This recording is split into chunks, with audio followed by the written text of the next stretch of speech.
ওরে যে মারলো এই বুকে ছুরি, মামুন ভাই তার পিছনে কেন ঘুরি?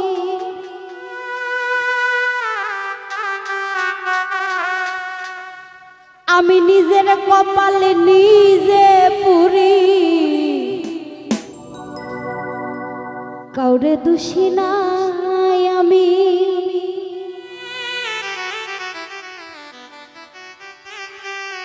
নিজের কপালে নিজে পুরি, কাউরে দোষী না।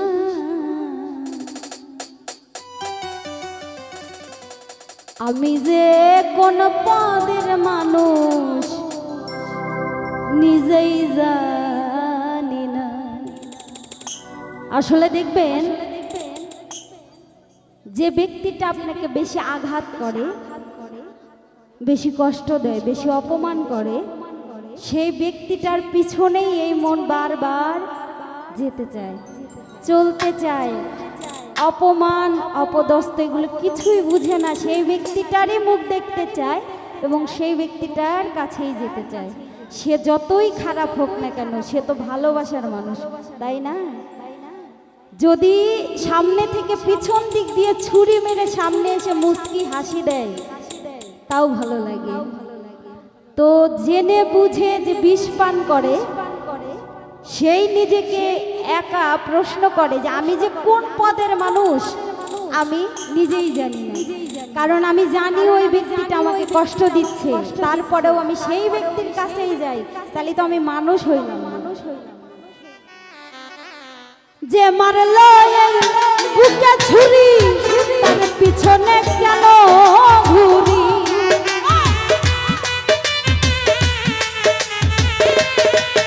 ও যে মারলো এই বুকে ছুরি, তার পিছনে কেন ঘুরি? নিজের কপালে নিজে পুরি, কাউরে দোষী নাই আমি। নিজের কপালে নিজে পুরি, কাউরে দোষী নাই। আমি যে কোন পদের মানুষ নিজেই জানি না। আমি যে কোন পদের মানুষ নিজেই জানি না।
ও সে করে অপমান, তবু কেন তার লাগিয়া আমার এত টান?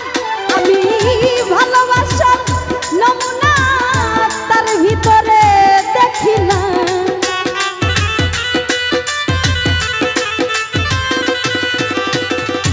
ভালোবাসার নমুনা তার ভিতরে দেখি না, তবু কেন তারে আজও ভুলতে পারি না আমি। তবু কেন তারে আজও ভুলতে পারি না। আমি যে কোন পদের মানুষ নিজেই জানি না। আমি যে কোন পদের মানুষ নিজেই জানি না।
আমি যে কোন পদে